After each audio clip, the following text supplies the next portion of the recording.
you are at home and you don't really feel going out or like for a drink or whatever, or like just talking to people. Yeah.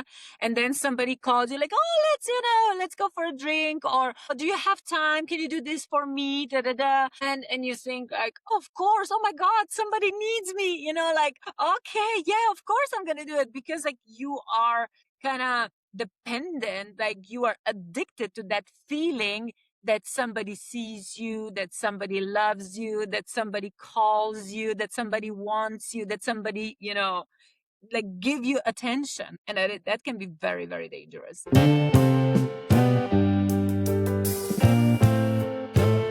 Anya, welcome to Chase the Impossible.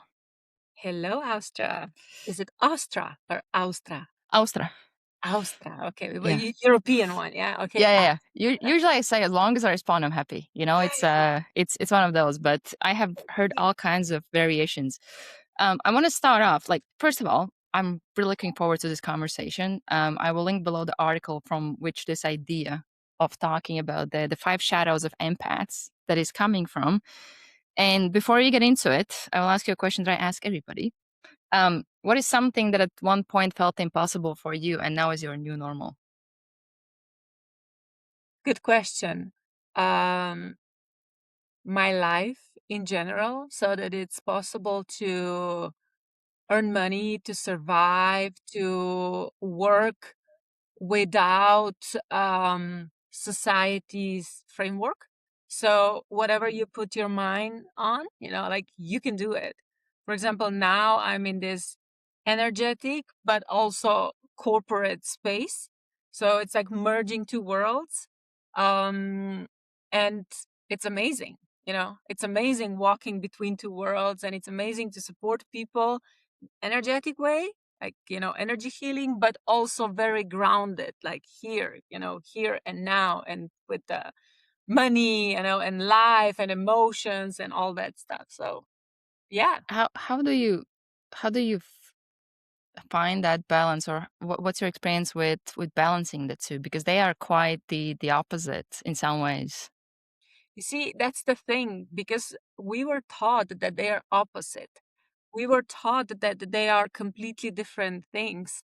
But if you take the coin, yeah, it has two sides, but it's the same coin. Hmm. So when you hold the coin in your hand, you hold both things. Yeah.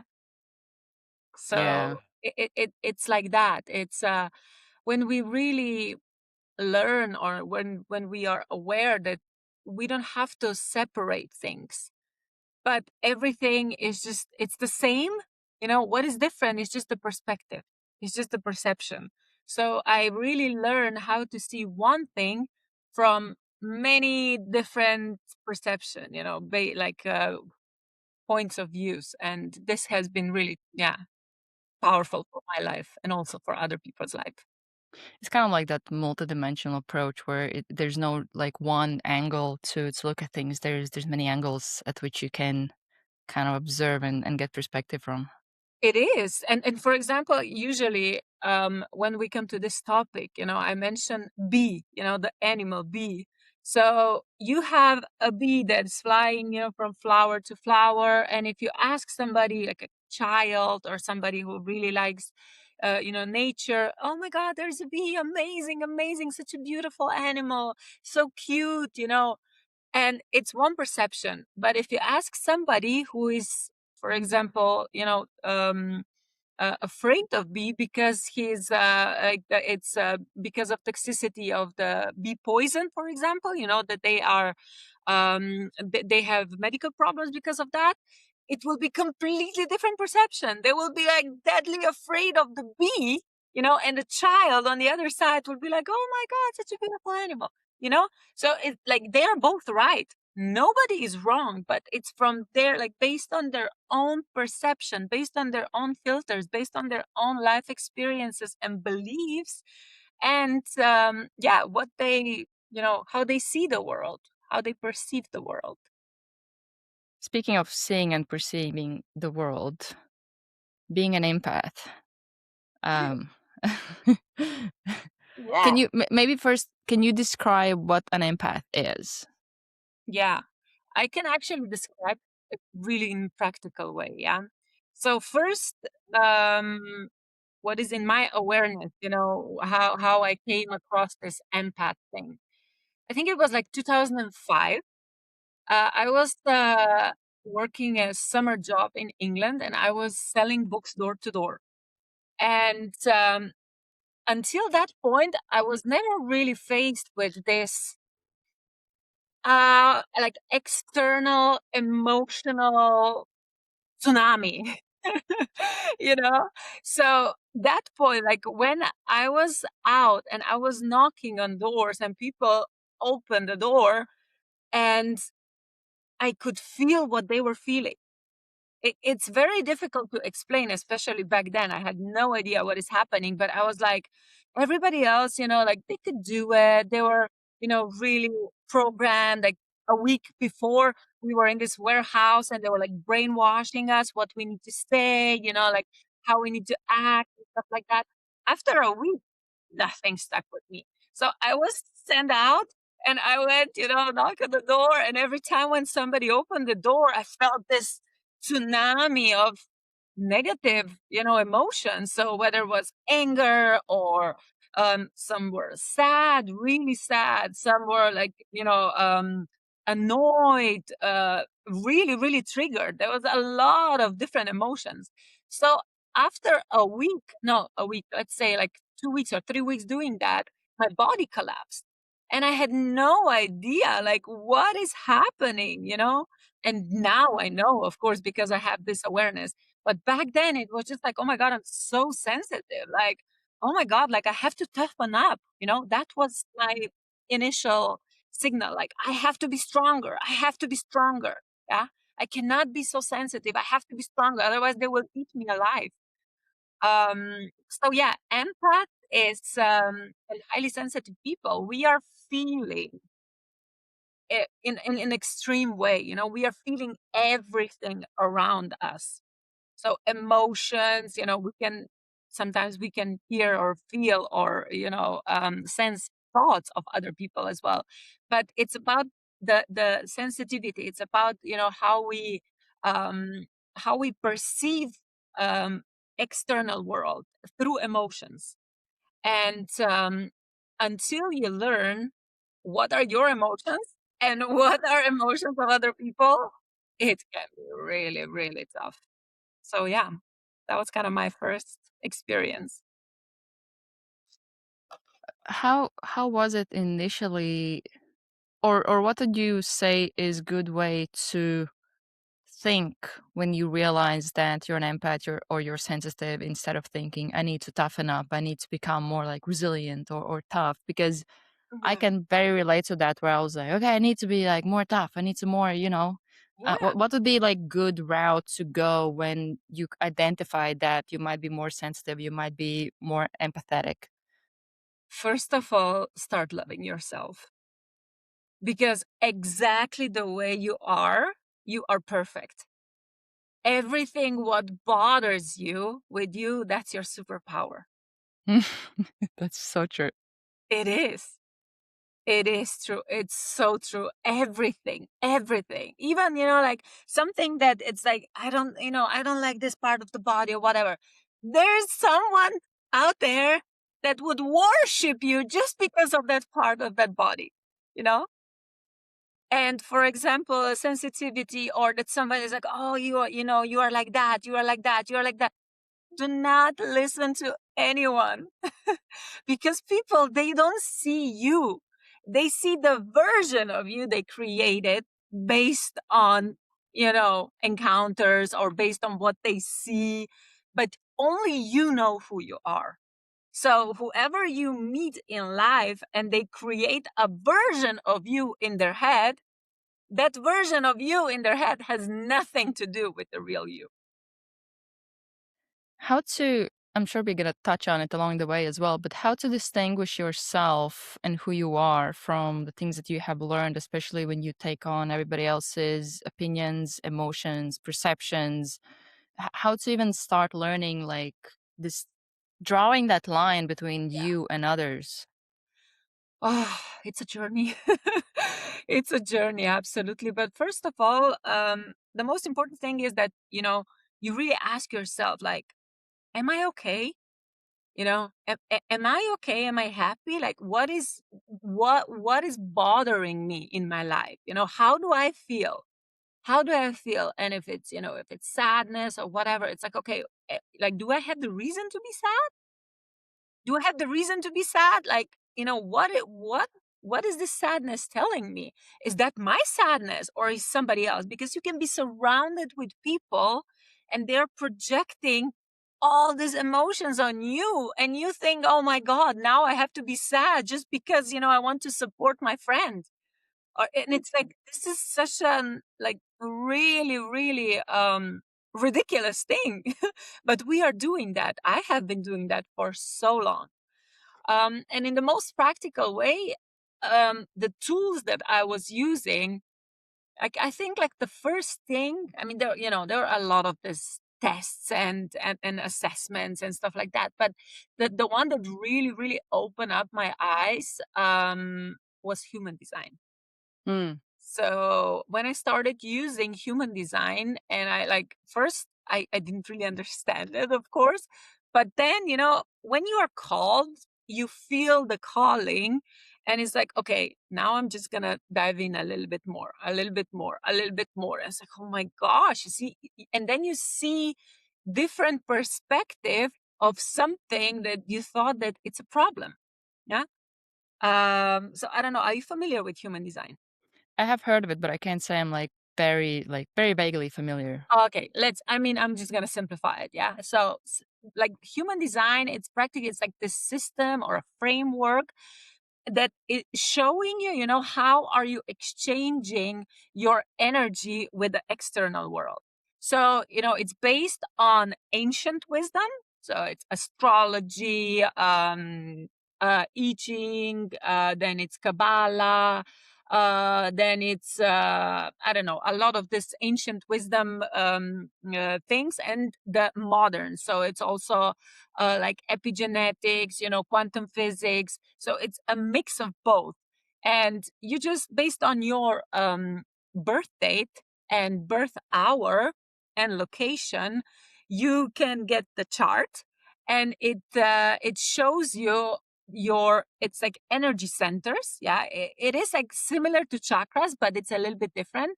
So they are different energy centers, and it shows you which energy centers are open or, defined or undefined.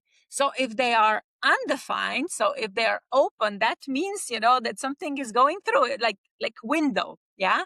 And then you can see also, for example, if you have this solar plexus energy center open, that means that, most like probably that you are an empath as well, because these are emotions. So, the emotions are coming in.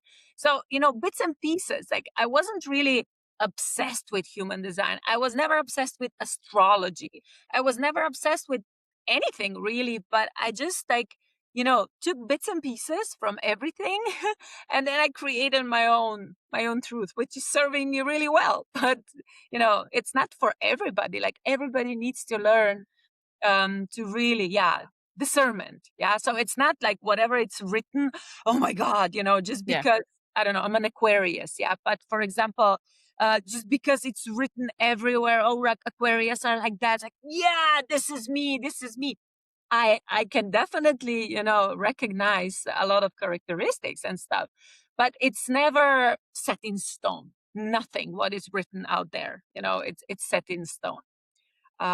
So yeah, just like self-awareness, just talking to yourself, especially then, when you really find this connection with your inner voice, then it's really easy. I mean, it's still challenging, at some point, but like it's so much easier than in the beginning, because it's like, oh my God, when you start asking questions, who am I? Why am I here? Yeah. Why I'm not happy? Like, who am I? Why am I here? What I'm here to do? Why am I feeling so sad? Like, why is nothing happening? Why am I don't know, not getting what I want? Like, these are the questions that you start with, but it's all like, you just go within, and yeah, it's interesting. Yeah, and I feel like nowadays it's very important, especially of us being so distracted all the time, Uh, where it's even like we look for the I even read this quote about them finding your worth, where a lot of times we look for things, kind of, we try to find it outside in instead of inside out, or we try to understand ourselves outside in instead of inside out. And sometimes going inside can feel scary because you haven't been there for a while, or or never. or Yeah. never, or there's certain the way I usually describe it is that when guests come over, there's always this one room where nobody can go in, where you put all the stuff there.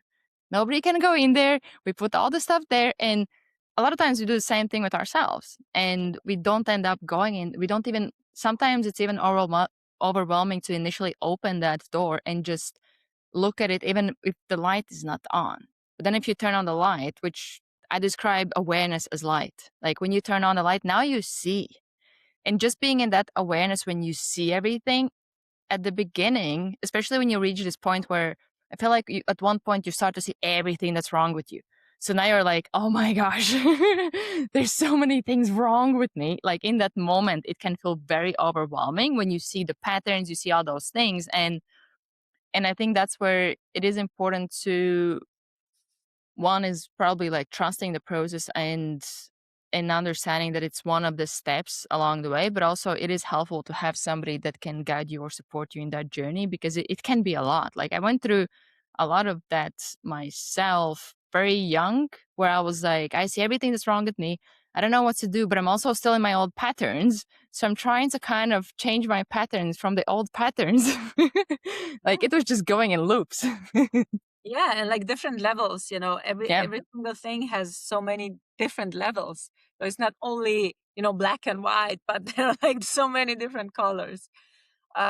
And you know, like when we were, I don't know, yeah, also, you know, children, but later in school or university, or of course, you know, when you start building your career, um you get rejected, you know, Yeah. you get like there are so many different situations that you know, people will show you in million different ways that you are not enough. Yeah.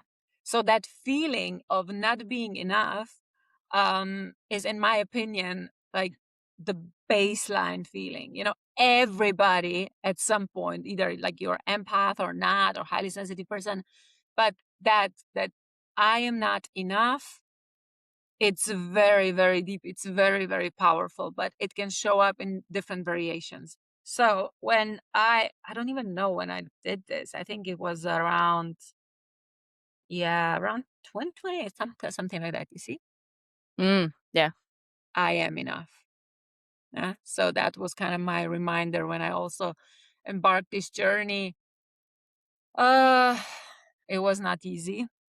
Absolutely, it was not because, you know, first of all, like you try when wow, you know, everything is working, you feel that you have this, you know, world on a palm of your hand. You're like you can do everything, you feel invincible. But we are evolving all the time. Yeah, we are becoming different people. Like we are becoming we have, you know, different identities when we are changing. And for me, one of the most powerful changes was, of course, when I became a mom. No, I have 11-year-old son. So in 2014, when I became a mom, um, kind of, you know, everything showed up for me back then. Like I was, you know, my career was like, okay, you know, I was a successful saleswoman, on maternity leave, you know, when I had my son. But I never really thought about my career or that, but like, you know, like, oh, I want to be this, you know, I don't know, CEO of a company or whatever. I was like, okay, you know, I just want to work. I just want that they like me. I just want to be successful. You know, I want to prove myself that, you know, I can do everything what I want. And at the same time, I mean, I was in a relationship and that was, I think, 4 years in, like altogether, like we were together for 10 years, but that was like the fourth year And like the emotions and because my priority changed, of course, in my life. Yeah. But a lot of different emotion came, up to the surface. And I didn't feel supported. I didn't feel loved. I felt exhausted, because when you have to take care of this little being next to you and you had no idea what you're doing, and you have a partner, but like you don't feel love. Like I probably didn't even know what love is, because it Mm. was like, yeah, such a, different situation. But anyway, like that was kind of pivotal point for me when I really started feeling even more, because I felt my partner, I felt my parents, I felt my son. For myself, I don't even know, like I didn't even exist for myself, you know? And yeah, then after, so that was like 2014, 2017, I had my first past life regression. And that kind of, yeah, that became like a shit show, that destroyed everything. You think like, oh my gosh, you have this clarity now you can start living, beautiful fairy tale life. Well, no, because when you step in back into the world, from wherever you were, like back into the world with this new awareness, you cannot go, you are not the same. You are not the same. And because you change the frequency, you start reorganizing your life. Like, you start changing your reality. And the thing is, my reality had to collapse because one of the things that I got in that past life regression, when I jumped off this cliff and like I committed suicide, and then I was like alive between lives. And the message was, I always said, oh my gosh, I'm so happy when I can make other people happy. I'm like, oh, that makes me so happy when I make other people happy and I see them smile and I see them fulfilled. Oh my God, then my heart is full. But the message was, Anya, it doesn't go like that. It doesn't go like that. Like you cannot like reverse engineer. You have to go, from the other side. So if you are really, really, really happy, then you can make other people happy. Otherwise, you cannot. You will never be able to do that. I mean, it's not sustainable. So yeah, that was kind of, and I was like, fuck, like 30 years or 32 years I've been living one way, and now you're telling me that I have to live a different way? How? That's me. I don't know how to live. That was such a shock for me, because I didn't know, like, what now? I knew that there was like important message, like all the guides and stuff, but it's like I have no idea what to do. And then just, things started collapsing and it was very painful. It was very painful because I didn't understand what was happening. I wasn't surrendering, to the process. I was fighting. I was fighting my ass. The warrior in me, like I have to be strong. I have to keep everything together. So yeah, that was my relationship collapse. I got fired. Then, the pandemic started 2020. I was broke. Then I had some health issue as well. So in the middle of pandemic, when I was like in probably the lowest point of my life, I started my company. So yeah, that was quite interesting experience. It was like, I don't know. I knew that I cannot go back, to regular job. I just knew that like that was not an option, but I had no idea how I'm going to do it. And then, yeah, then, the opportunity showed up and I kind of started earning money. But for example, like my price, like for the first client was 33 euros. 33 euros. And I was like, oh my God, they're going to pay 33 euros for me. Oh my God, that's amazing. And now when I look back, I'm crazy. But yeah, like it's such, stuff like that. It really shows you like the progress and where, like yeah, how you thought back then, how you felt back then. um but it's all within. It's all within, seriously. Like when you shift the perception, and the most important thing is that we have to know, like, we cannot do that on our own. We have to be surrounded with people who can show us, because we are mirroring each other. Yeah, we are pieces of the puzzles to each other. And of course, expand our awareness what is possible. That's why I really like this podcast, like Chase the Impossible, because everything is possible. We just don't know yet how. Yeah.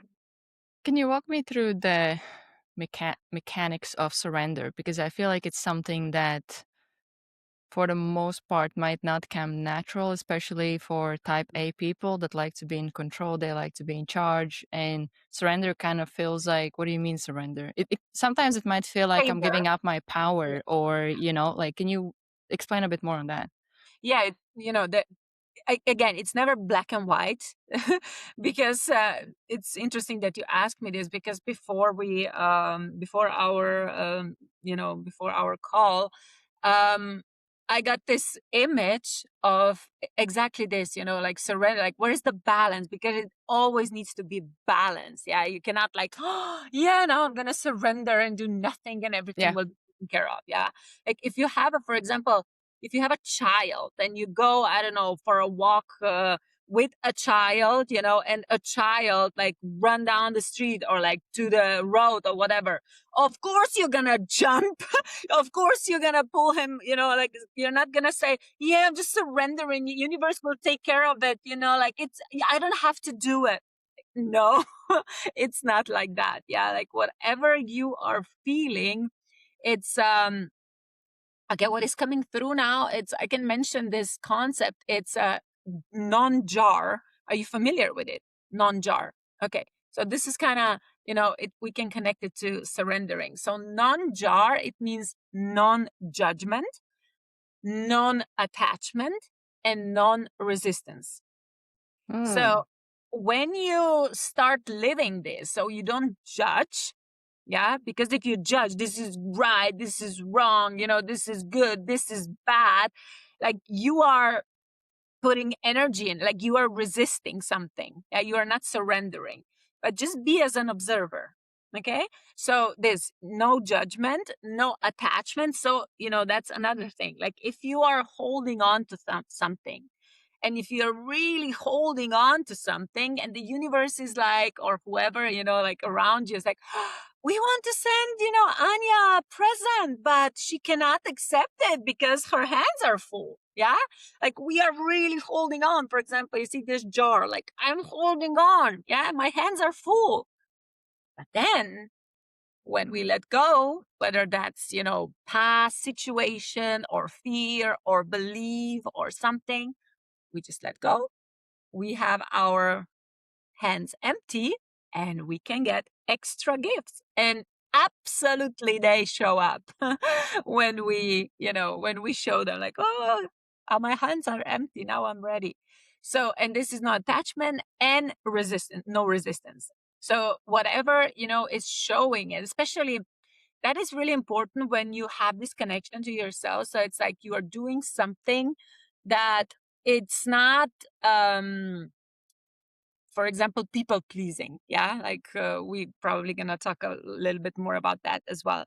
So when you are doing something that you will not hurt anyone, or that maybe just because you want him or her to like you, and even though you feel really really bad, that somebody's hurting you or whatever, but you are still like, oh, I don't want to cause problems or whatever.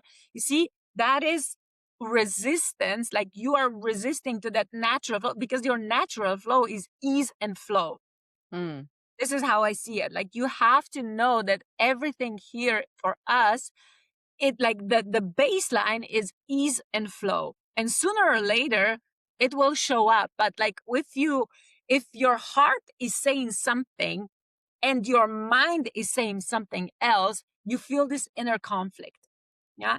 So it's like when you are resisting, like maybe you are afraid to do that step or whatever, you see, like you are resisting something because something is pulling you. Something is pulling you, and you know that it would be so much better if you would do that, but you are not doing it. That's this resistance. huh? So if you're just like, hey, suck it up, buttercup. like, let's just do it. Let's just do it. And, surround yourself with people who see that you already won, who really want to see you successful, who really want to see you thrive, who really want to see you on the top of the world. Surround yourself with people like that, your soul tribe, your soul family, amazing people. And it's going to be much easier. Yeah. So this resistance will not be there so often. Why does it feel so hard to let go? Because sometimes we don't know what we have to let go. Hmm. That is my experience. Sometimes you really don't know what you have to let go. And sometimes but still, yeah, like, for example, I can be super practical and straightforward. It's I'm a single woman, yeah, and I wake up by myself, like alone. And first thing that I do, I take the phone in my hand. No, that's the first thing, because my phone, and I'm not ashamed, or like I'm not uncomfortable to say it, but my phone is my best friend. Like when I'm alone, because I have everything there. Like it's, I play video games, I watch videos, I talk to my friends or whatever. But it's like sometimes, oh my gosh, like, am I willing to give my phone away? Yeah. I mean, if everything is taken care of, no problem. I don't need my phone. It's just the feeling that, yeah, like, at some point there was a time, that I was without everything, like also without phone, and I was like meditating, or outside alone for like 10 hours, complete isolation. And then it came this day, and I was like, I don't want to do that anymore. I want to be, more in the scene. I want to play games. I want to do stupid stuff. So it's like, it really depends, like, letting go. What does that actually mean? Because it's like, first you have to define, how do you want to feel? And it's like, okay, if I do this, will my life be better? Like, if I don't know, like, wake up in the morning and I don't, look at my phone the first thing in the morning, will my life be better? Maybe at some point. I mean, I'm pretty sure that, it's like these little steps, they are piling up, they are compounding into something bigger. I don't know what. I don't see, it's like, oh my gosh, yeah, that, my life would be magically different. But for example, I would, yeah, before you were mentioning the running, yeah, um, I could let go this belief that I cannot run because when I gave birth to my son, I also had some medical, conditions and incontinence and stuff like that.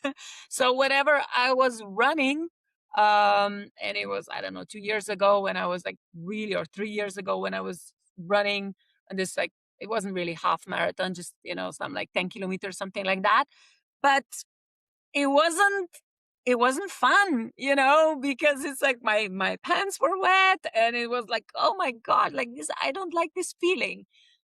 And now I have this belief that every time when I will go run, like, I will have problems. I have this strong belief that I'm not able to run. And for example, I have strong belief that I'm afraid of heights, that I cannot climb really high. um would my life be magically different if I would let go of this fear? Yeah, I mean, I would probably, hike more and do more stuff. By the way, I went skydiving and, all other stuff, but like, sometimes there are like these ridiculous fears. Yeah. It's like, why? But at the same time, again, like, these are not fears that they are really making my life harder. Yeah, it's just like, I am aware of that. But when it comes to bigger things, for example, like, oh, manifesting abundance or whatever, or manifesting a partner or whatever, I don't know. Like, I have no idea what I have to let go, for him to show up in my life. It's not that I'm waiting, but it's like, I have no idea. It's like, oh, Anya, why don't you meet anyone? Like, I don't know. You see, I don't know what I have to let go. Probably there is something, or it's just divine timing, but I'm That not is an stressed out. interesting point. I Mhm, haven't thought about not knowing what to let go because I went through this. Um, I had did like 3 week, pretty much like offline challenge, where I would be offline until 8 p.m. apart from like mhm. work related stuff. And I noticed that there's many things that, first of all, I noticed that, oh, it's nice to actually like have space and not be distracted the whole time and be bored because then I'm like, oh, I missed thinking. I just missed being in my thoughts and just kind of, have thoughts going and ideas and all those things. But also I realized that I think after like 7 or 10 days, I started to think, what else can I simplify in my life? And with that, I started to think what to let go. And it was very interesting because the moment I start to think, okay, even let's say within sports realm, I was doing like so many things at the same time. Like I'm too interested in too many sports. I just love to learn new things and kind of explore and learn through the experience. And I was like, I think it's a bit too much. And then I have to like the whole schedule is like kind of I need to be very adjusted and all those things where I'm like, I just feel like it's a bit tiresome. I don't really want that. Then I'm like, okay, what do I need to let go? And the moment I start to think about letting go, it's like, no, we really need this. This is so important. Like all these thoughts start to come up. But the interesting thing is that they feel very relevant until the moment you actually make decision and follow through. Then it's complete sense of relief. Ah, And I you should see, have done and you this see, you don't earlier. even need them. Yeah.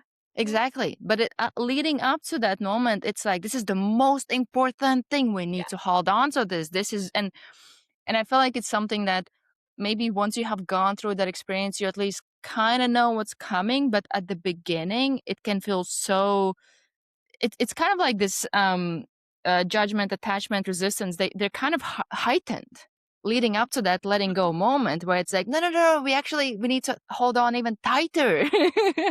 And until you let go and you start to see that, oh, now I have space. Now I actually feel lighter. But that transition into that letting go is something that I find like very fascinating, where once you let go, you're like, makes sense. But leading up to it, sometimes it takes very long to even make the decision. Yeah, absolutely. For example, another example, practical, yeah, in my life. Before I ended relationship with my ex-partner, so I was for a year. I think it was for a year. Every morning when I went for a walk with my dog, I was visualizing the moment that I will end the relationship. Mm. And every morning I tortured myself every morning for like an hour or two. And I was 100% sure that now, today, when I will come back home, I will do this. I will do this. And I never did it. So, like, it was torturing, And then at some point, like at one point, like I just did it, but it was a year preparation. So whoever is listening, it's like, do not feel bad if you cannot do it, because everything, like when you really, really decide, the universe, or like your environment will be orchestrated in that way that it will support your decision. You just have to focus on it, like with as an observer. Yeah, it's like the Hmm. intention, set the intention, and then focus, but not emotions. Like, do not feel bad, like, oh my god, like, I'm such a loser, why I didn't do that, why I'm not, like, why I'm not quitting this job, why I'm not leaving, this person or whatever. No, don't torture yourself. Everything is okay. You just have to know you can do it, like this, or when you will be, really ready, or just surround yourself with people who will support you with that. Yeah, this really, really helps, that you have this support environment. Yeah, it's very important. All right, I want to get into the shadows of empaths. Mhm. The article you wrote, it's so good. I was just reading and I was thinking spot on, spot on, spot on. So I really wanted to talk through the shadows. And the first one that I have written down is escaping into fantasy world. Mm. Yeah. Especially, empaths, we have huge imagination. I mean, I always had huge, like very powerful imagination when I was a kid. And afterwards, when we felt pain, and I'm pretty sure that you can also identify, like you just dissociate a little bit, from yourself, from your body. It's just like, it's okay. And, we have to like toughen up, toughen up, toughen up. Like you ignore the pain. No, no, it's okay. Like, I'm stronger than pain. I'm stronger than pain. So yeah, then you start building this fantasy world of yours. I mean, for me, it was, it was even, I don't know, when I was in school, in university, and I lived in England and I lived in California for a while. And, in university, like we were going out a lot, partying, um, alcohol, drinking alcohol. So alcohol, really helped me. Like I thought that is helping me to, yeah, to escape into that fantasy world, because you have these goggles on your head and you see world completely different. But also, for example, like now last years when I started psychedelic journey, so with plant medicines, that opened up another Mm. level of fantasy worlds, And at first it was like, oh my God, this is amazing. I just want to stay here. I just want to be here, as much as possible. Like, this is amazing. This is my escape world, like literally escape world. But no, no, no, like we are here, on planet Earth. Sooner or later, you have to face the fact that you are here with, with really powerful reason, for a reason. And the main thing is, like, our greatest mission is that we know that we learn how to be human, how to live on Earth, like not in fantasy world. And That is so funny that you mentioned this because for me, I wrote down the gift that saved you keeps you from living. What you had written, where literally like this year, every year I have this kind of word of the year, intention of the year, and this year it wasn't fully coming along. It kept changing leading up to my yeah, birthday, which is like in at the end of January, and I gave myself until my birthday to decide. And then it's kind of like everything came together and it clicked, where it's kind of this idea that I call hashtag living, where instead of thinking about life, planning life, observing life, it's focused on living life. you live. And exactly. And it's something that I noticed even like in conversations, because of like being an empath, being somebody who's like aware, and there's like a lot of things that I have learned. I'm while I'm in the conversation, I'm at the same time observing myself. I'm analyzing what I'm thinking. I'm thinking what I said 5 minutes ago. And then I'm also kind of listening to you and thinking also in the way that I communicate, where I can respond back. What's the right way to put it based on what I have learned about you and kind of how sensitive the person is, and all these things, where I was like, at what moment am I just being? You Yeah. know, and that's where that's kind of that intention of, one is being in the dream world, but also it's like you can become so hyper aware of yourself and your thoughts, but also of others, where you now start to filter yourself and Mhm. kind of the version of you that you show up as, because of all of those layers of like awareness Awareness. that you have. Yeah, yeah, I completely know what you're saying. And this is another, it can be another shadow as well, because on the other side, there's also a gift. But yeah, it's when we are talking about thoughts, yeah, and even emotions. For example, this is not us.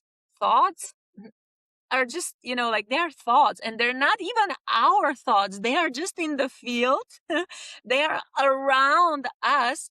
and whatever we are thinking, it's probably somebody else in the world is thinking, so it's not like our unique thought, but they are in the field and we just, align with them, and like it would pull them, to our field, and then we are like, okay, perceive it.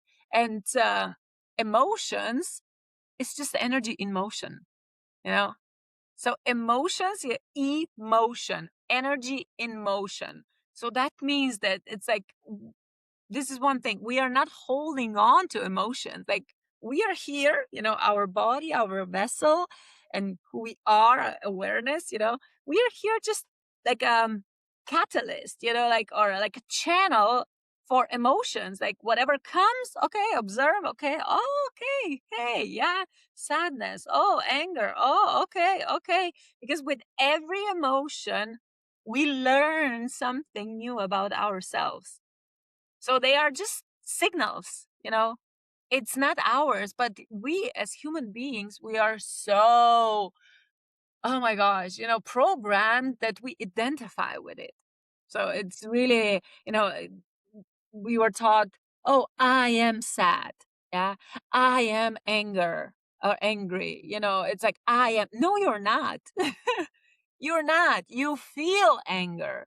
You feel sadness.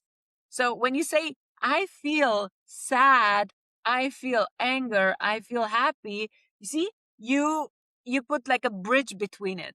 It's not separated, because like we are Mm-hmm. connected, but it's a bridge. So you're not like identifying like, oh my God, like, I am anger. No, you're not.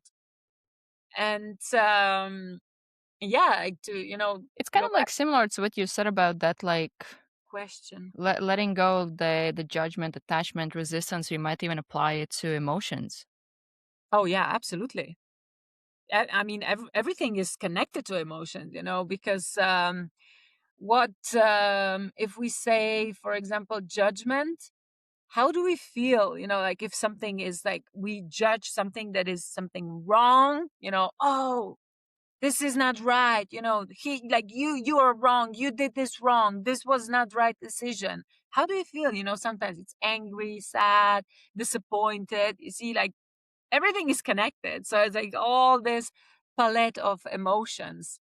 Um, so yeah, I think it's the most important thing is that we are aware that we are observers of all this, that we are not identifying with thoughts and emotions and everything what's happening, but we are observers. So when we reach this point and we start seeing just as a game, now I see it as a game. It's like, okay, I'm on this playground, and it's like, toys, and we can exchange toys, or there are triggers. It's like, sometimes, I mean, I did a lot of inner work already, but of course, things are still triggering me. I'm a human being. And now I'm like, okay, that was interesting. Like, why do I feel like that? Yeah.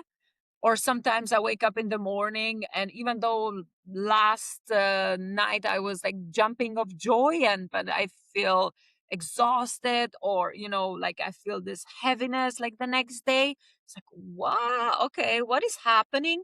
Because before it was like, oh shit, like, something is wrong with me. I fucked it up again. Like, oh my God, like, when people go to rehab and there is like relapse, Mm-hmm. when you're doing like inner work, and, something shows up, it's like, oh, I thought that I already healed that, but it's just an experience. Everything is just an experience, nothing else. Yeah, So, we don't need to make it mean something as well. yeah. Next one, I feel like many people can relate to this one, is the people pleasing. Oh, yeah. I was a world champion in people pleasing. A couple of things that I wrote down. I find very, very valuable and insightful that you wrote that people pleasing is not the same as kindness, because a lot of times it's mistaken with that you Yeah. need to kind of accommodate people and people please because you're kind. And I like that you said that kindness actually is free versus people pleasing is kind of based in fear. I really like that distinction. Um, and that with people pleasing, peace depended on making others happy. Mhm. It's kind of like how you feel about yourself is based on how others are, and on you always have to be on this constant kind of observing, and it's kind of like you become chameleon in some ways, in kind of, okay, I need this person happy for me to be happy. So at It's one point, exhausting. yeah, and I think I already touched on that, like neglect, you get to the point where you fully neglect yourself and you don't know, like, where do I end and others begin. Exactly. Or, you cannot pour out of an empty cup. Yeah. And we have been always pouring out of an empty cup just because, we wanted to be liked, we wanted to be noticed, we wanted to be recognized, we wanted to be loved. It's all about that because we think it's like deep down, we are not enough. So we are Mm. seeking this um affirmation, or how do you say it, like confirmation. Yeah, it's like that, validation. Okay, that's the word. We seek validation in others, and we are ready to do whatever, and usually it's like, oh, it's not a big deal, it's not a big deal, I have time, no, it's no It's problem. kind of like that assumption that, oh, being easygoing is actually, it might not be as good of a thing as you Oh think yeah. it is. Oh yeah. It becomes self-neglect. Absolutely. And you can notice now, I mean, I can really notice people like that really, really fast. And the kindness, like when it's the real kindness, when people are overflowing, with this life and joy, and really they love themselves so much, and they are overflowing with this kindness because they are like, oh my gosh, I really want to, I have everything now, I want to help others. Yeah. So that's completely different than it's like, oh my gosh, I'm so exhausted, everything. And then somebody comes, it's like, oh god, I don't want to make him feel bad, or I just want him to like me. Of course I'm gonna do it. And people, Or I they like others. That's what I did. I would help others. I was trying to help myself by helping others. Yeah, of course. Yeah. When you have this deep desire to save others, to help others, you are saving yourself. You are looking for somebody who would save you, you know, in this way. It's very like mind-boggling in a way, but when you But go it this. also makes sense. Like, it's, I feel like the more you reflect on it and the more you, like, I know that as I was reading it, I was literally, because I have gone through a lot of those things I already knew because of my journey. I was like, that's so well put. That is so true. Exactly. I'm just like reading and nodding my head. And they were like very, even like what you said about the kindness versus people pleasing, that it's free versus based in fear. Even that distinction alone, it can help people to be like, hold on, like, which one is it? Am I Yeah, being, because what you learn to do as a people pleaser is you learn to see where is the line? Where do I draw the line? Because it boundaries, has been, yeah, boundaries. it has Like, been yeah, so blurred for so long that you don't even, you initially you don't even know there is a line. Which I think boundaries is another one that, yeah, that's the next one we will touch on. But yeah, like initially you don't even know there's a line. Then you start to learn that, oh, there is a line, but then you're like, okay, what do I do with it? yeah, How do I draw it, and how do I know when or how? And it's this whole learning process where you didn't have that foundation, so you're learning to put it in, and it feels very unfamiliar, and it feels very uncomfortable even to start to do it. And there's probably a lot of guilt coming from people pleasing side as well, with like yeah. saying no and kind of, setting that boundary. Yeah, especially like, for example, you don't feel like, these are like really stupid examples, but I was doing that so much. So you are at home and you don't really feel going out, or like for a drink or whatever, or like just talking to people. Yeah. And then somebody calls you like, oh, let's go for a drink, or, oh, do you have time, can you do this for me, da da da. And you think like, oh, of course, oh my god, somebody needs me, like, okay, yeah, of course I'm gonna do it, because like you are kind of dependent, like you are addicted to that feeling that somebody sees you, that somebody loves you, that somebody calls you, that somebody wants you, that somebody, like give you attention.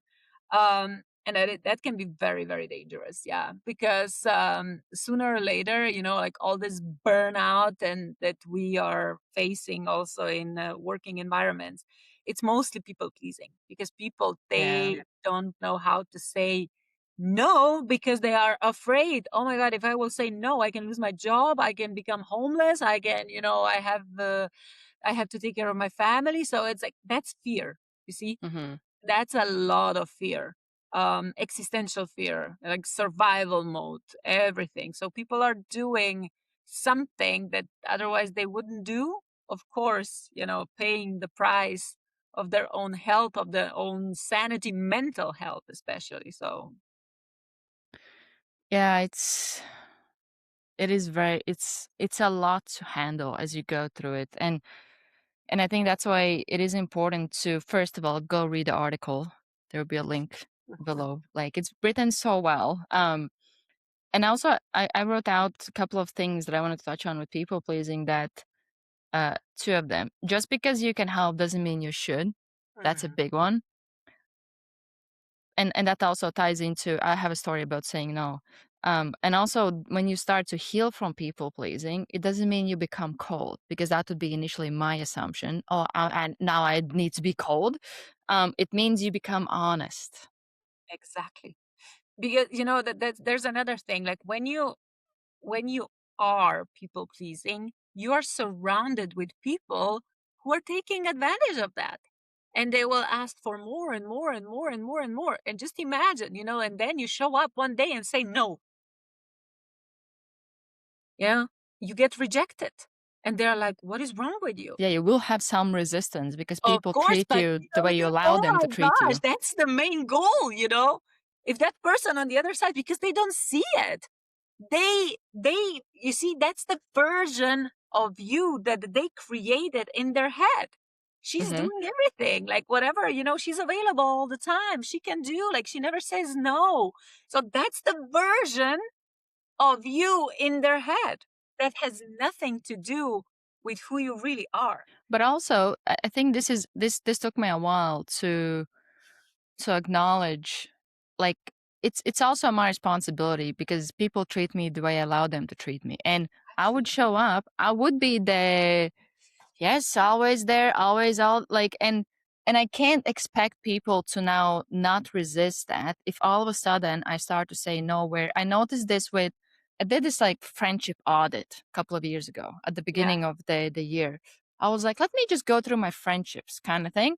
And I would just write out friendships that I would consider important, and I would kind of start to see patterns where I was the one always initiating. We would always meet wherever is convenient for them. And there would be a lot of things that I started to see that I'm like, it doesn't feel like give and take, but also I allowed it. Mhm. I didn't draw the line. I didn't, uh, it was kind of that, yeah, sure, no problem. Whatever works for you. Like, I was that person. So I actually didn't draw the line. And it's, and if you give, people gonna take for the most And part. of course, and they will accept you exactly who you are showing up. Yes. Yes. And they will love that version of Of you. course. It's So when convenient. you change, it's like, who the hell is that? Come on, Austra, don't be like that. I want the old Austra. No, no, she's gone. So yeah. Yeah, I wonder, for me, actually, with setting the boundary, I remember the first time I had one of my friends was organizing these kind of like weekly trainings. And for me at the time, it wasn't relevant. I wasn't really like interested to going, but I didn't have it as an option in my head not to go, because this friend, she would tell me, it's so nice to see you there. I feel more comfortable kind of to deliver and all those things. And I'm like, well, now I have to go. Like, that's literally my Yeah, thinking. yeah, yeah. Now I have to go. And Or yeah, yeah. and then one of my friends, like, he told me, because I was like, I was already kind of thinking, okay, how do I organize my day? Because I need to go there, but then I need to, and I want to do this and this. And he was like, why don't you just not go? And I'm like, what do you mean? Like, I was like, what do you mean not go? And he was telling me like, well, if she can't understand that you can't show up, and you don't even have to explain it as well, then it just shows more about her as a friend than anything else. Like, you're not obligated to be there. And I remember I was so afraid to send a message. I sent a message, and she was like, "Okay, sure, no problem." And I never showed up to the rest of the events, and it's kind of like, it was when the door opened where I'm like, whoa, Wow, there's this completely new world where world. you Yeah, can say no. it's possible. Yeah, It is. I remember I was so, and I feel like there's all this guilt and all this like fear of rejection and how you're going to be perceived because you need to be the good one, the helper, the supporter. And first of all, one thing that I learned is that we're not as special. People are pretty strong themselves. They don't always need us. exactly. Yeah, we don't treat them like children. I mean, Yeah, and also it is about learning that distinction of like, what is it that I need? What is it that I want? And then starting to follow that and trust that. It is a journey, but the more you do that, the more you also start to have better experience with living life. absolutely. And I would also add here this open communication, and expression. So you really 100% express yourself, everything, what you feel, but especially, with a friend, and also expectations. Yeah. Mm, I love talking about expectations. For example, now, when I come to company or whatever, I'm like, I'm that person, he's saying something, he that, it's like, I don't care. Let's come together. You say, what do you expect? You say, what do you expect? And then we'll see, if you can meet halfway. If not, then you cannot. But expectations are super, super important to communicate. You have to be, because otherwise there will always be this. "Oh, I thought that I will get that, or I thought that mm, he will act like that, and he didn't." And it's like this a resentment and like really, yeah, like, negative emotions like rising up. But that's yours. This is your responsibility. Like, your emotions are your responsibility, nobody else's. Yeah, like what you are feeling. And if you feel somebody else's, just like, hey, reject it. Like, you don't have to accept mhm. everything what is going on around you. So yeah. Actually, before we close out the boundaries, one thing that I wrote down about that might help people to identify where is that line is that anger is the guardian of the boundary. Yeah, it's So true. so that might help. Anger, it might also be maybe resentment. Yeah, absolutely. Um yeah, because I think it's initially it is hard to find that especially when you're so used to neglecting yourself. Even if you feel anger, you might be so automatic in neglecting your wants and needs that even when you feel it, you automatically suppress it. And for example, when you are doing everything for somebody, subconsciously you're developing this expectation, like, that they will give you something in return. Maybe, Mhm.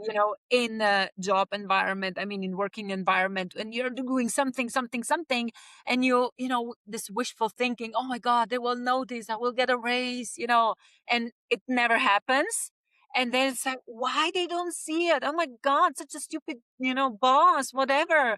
And you have this resentment. And maybe at some point you would need them, and then they don't show up, whether they're friends or, family members or whatever, they don't show up, and you resent them. It's like, how can you be like that? I did everything for you. Like, why did you do it?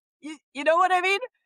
Mhm. It's like that. It's really, sooner or later you will get this mirror back, but And it's it's also very. kind of like you expect expectations to be met without communicating them, because if you Yeah, communicate them, you might be you can. rejected. Yeah, And you don't yeah, want to be rejected. So yeah, you rather kind of live in this world where you're like, like you don't really communicate them because of yeah. that fear, but also they're not Exactly. met because the other person is not aware of them. Exactly. You see, it's such a ridiculous thing, because Hmm. you are afraid. You were afraid to tell your friend, hey, I'm not coming. And you had like all these crazy scenarios in your head, and this communicate, like, people, they don't express what they actually think, what they actually mean. So it's on one side is this, fantasy world, or like one scenario, one cinema, like one movie. And on the other side is another movie, but you think that you know his movie, but you don't. You have no idea what is in his head. Just assumption. That's why I always say, assumptions are mother of all fuck ups. And like, if you Love that assume, quote. you make a fool, you make an ass out of you and me if you assume. Yeah. So Yeah. don't assume, just ask. Next one, I will read through these since we touched on quite a bit of topics of these already. The savior complex, Hmm. where it's kind of that thought of like, oh, I just want to help, Yeah. and it's about wanting to free others from suffering, but in reality, it's a lot of times your desire and need to be loved or helped yourself. It's kind of even with that expectation that if I help others, I kind of expect to receive help, or it's my way of helping myself. Like when a friend of mine said that he saw that I was trying to help myself by helping others, I was like, "Ooh, that is, I did not, I didn't put that specific thing together, but I was like, that is so true. I was in that space. Hmm. And, and also that we touched on the feeling of being needed, where it's like kind of, it's the closest that you have to feeling loved. And when there's a chaos, you have a role, you're needed. And I like this one, which I touched on, that let them have experience. You don't have to save everybody. Sometimes your role is to step back and allow people to have their experience, learn their lessons, and have their journey. Yeah, that is a powerful one. Really, really, especially in this place, of coaching or mentorship, or healers or whatever. Um, are you familiar with this story about the butterfly? When a man finds a butterfly. I'm not Um, sure. okay, so a man finds not a butterfly, the caterpillar. Yeah. Hmm. And then the caterpillar, in a cocoon and everything. So it's like he sees that, he's observing that, and he sees, that it's opening up, and like the butterfly is like really struggling out, like very slowly struggling. And he was like, "Oh my God, I want to help this little butterfly. I don't want him to die." And he takes and he cuts the cocoon and everything and clean up. And it's like, "Butterfly, butterfly, fly now. You are free." But butterfly couldn't fly, because with that struggle that he was doing, his wings, the muscles in his wings were developing. But this man, he thought that he's doing a good job, but he practically, disabled him. Like the butterfly couldn't fly, and he died eventually. So Yeah, I think this one, I don't even think if it's being a savior, but it's kind of that seeing you can help, seeing the potential, and then being aware that, first of all, you can't help somebody who doesn't want to help themselves. yeah, Second of all, not everybody is going to come with you, and that's okay. We each have different journeys and we each have exactly. different destinations. But with this one, actually, what helped me with that second one is that a mentor of mine said that, because I would feel like now I'm neglecting people if I advance like too much. But I also have my own journey that I need to honor. And she told me, you can still care from the distance. Oh And I'm yeah. like, ooh, it's there was this sense of relief. I don't have to now be somebody who like, oh, I don't care, I'm better. Like, because I don't believe that, but I would feel like that would be the perception. And when she said that, I'm like, oh, so there is a way how you can still kind of continue advancing and you can still care from the distance. And I think that the third one that is the hardest one is the kind of that radical acceptance that some people, they might never change. And it's their journey to, or it's their path to walk. It's not yours. And you can care as much as you want. You can see as much potential as you see, but it's their journey. And again, distinguishing your journey on what's your responsibility from what's their responsibility, especially when you care. Yeah, and especially when you see the potential. and And you also you see love the the potential. pain You that they love the could avoid, potential, not the person that you know that you have next which to is you. the last one. Yeah, yeah.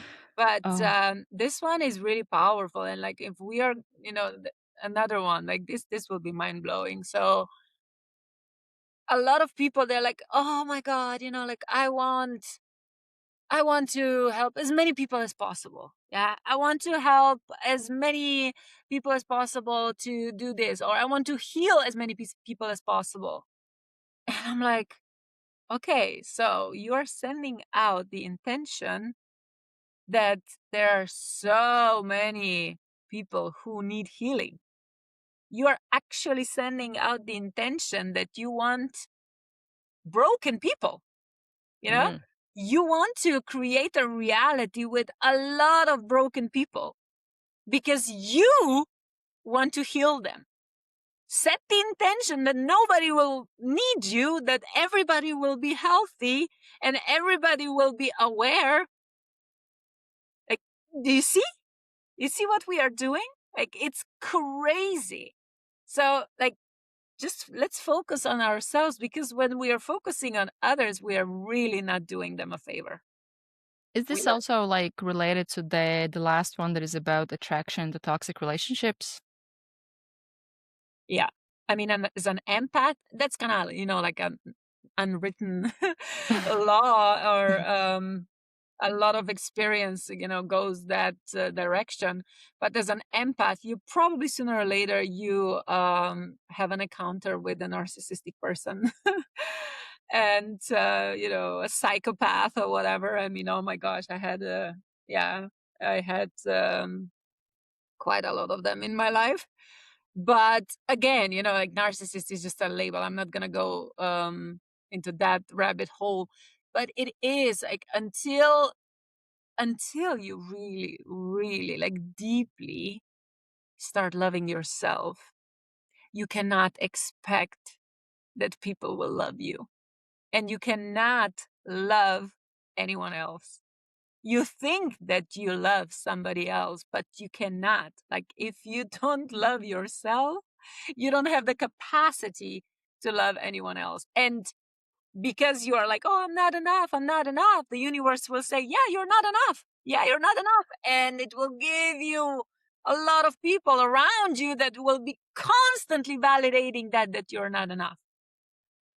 Yeah, and even like with adding to that, the you also had written where I feel like it really uh goes hand in hand with that living in dream world, that you're more connected to potential than reality. Where there was this one friendship that I was kind of I at conscious level I was aware that I'm not really gaining much from it, but I Mhm. would go through this like sense of grief, and I was like, what is it that I'm grieving here? And then one day I realized I'm grieving the potential, what it could be, not what it is, Mhm. but what it could be. Wow. And it's not an easy one to go through, but at the same time, that realization was very helpful to kind of move forward, just realizing that, oh, that's what I'm feeling very sad about. It's not the actual reality. It's that what I see is the potential. But that's not the reality. That's the Yeah, the potential. potential, it's not realized yet. Yeah, I mean, it exists somewhere, but it depends on that person. It doesn't, like, we cannot realize or materialize somebody else's potential. We cannot do that. Yeah. We Or cannot. even like the relationship potential, it has to involve two people. You can't do it alone. No, you Like it just cannot. can't happen. And yeah, it's very, very interesting. And another thing I wanted to mention, like when I read it, I was like, that is so true. Where you wrote that empaths also are very like introspective Mm. and kind of reflecting. And a lot of times there's this question of like, what is it teaching me? And you wrote that sometimes it's teaching you to To leave. let, yeah, to just go, to just go. Exactly. Instead of, Because oh, maybe I need to do this, and maybe I need to do because this. you Oh, internalize and yeah, you're like, oh, I can work on this and I can work on yeah. that. Sometimes And it's it's just my about letting go. healing journey. Like, I have to heal. There are some parts of me that I know I'm gonna be better. I'm gonna be better. No, sometimes it's teaching you just get the fuck out. Oh, we covered so much. Before I ask you the last question, where can people connect with you, learn about you, and what you do? Yay. So this article was posted on LinkedIn. Hmm. LinkedIn is kind of my main platform where I'm really expressing myself in different ways. Yeah, otherwise I have my own community in school platform, Beautiful Badass Souls.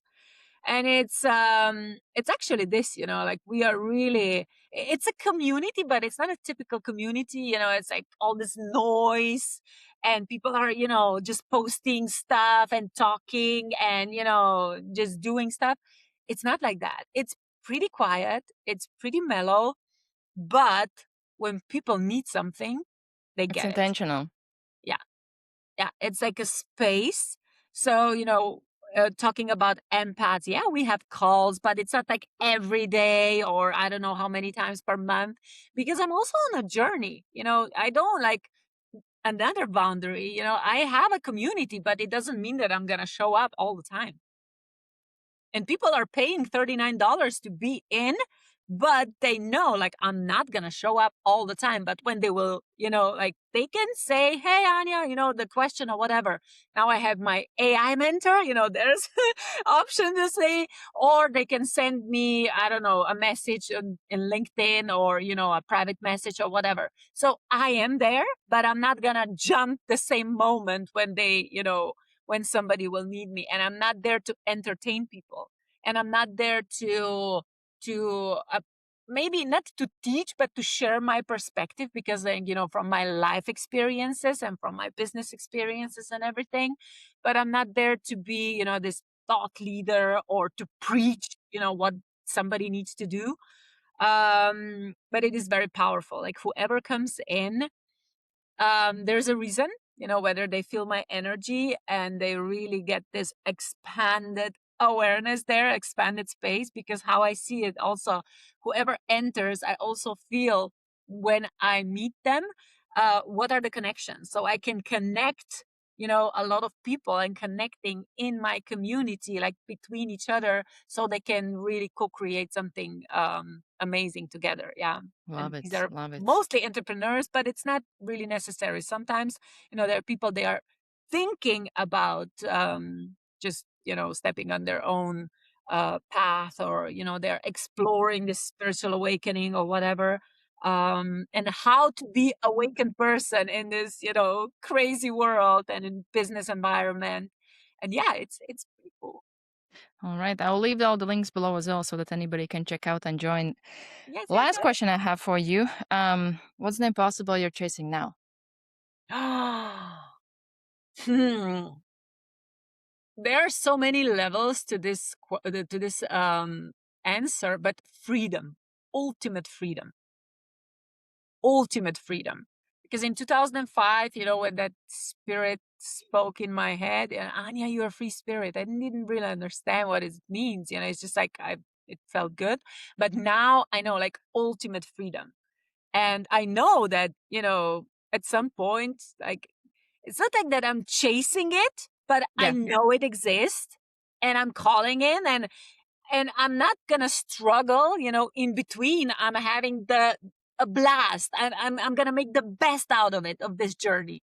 And it doesn't matter, before I die, if I reach this ultimate freedom or not. But it's like now it's like, okay, ultimate freedom. So that means that in every moment, I can do whatever I want. I can be wherever I want to be. I can do whatever I want to do. I can have whatever I want to have. So, that's financial freedom. Yeah. That's like every possible freedom that we can have. So yeah. Love that. And I wish that on everybody. Everybody, exactly. Oh, Then we can really, really have fun together, doing yeah. this. Yeah. Well, Anya, thank you for coming on. Thank you Oh for my God, sharing this was your wisdom. We amazing. covered so many things. And yeah, I look forward to even like everybody listening, go check out the article. Let me know, let Anya know how you find it. It's very, very insightful.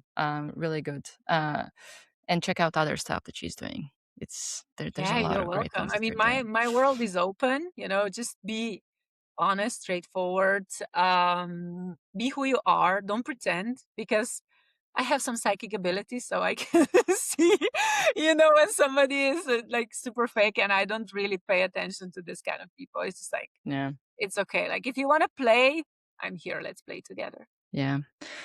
All right. Thank you for coming on, and I'll see everybody in the next episode. Thank you, Austra. It was amazing. Bye.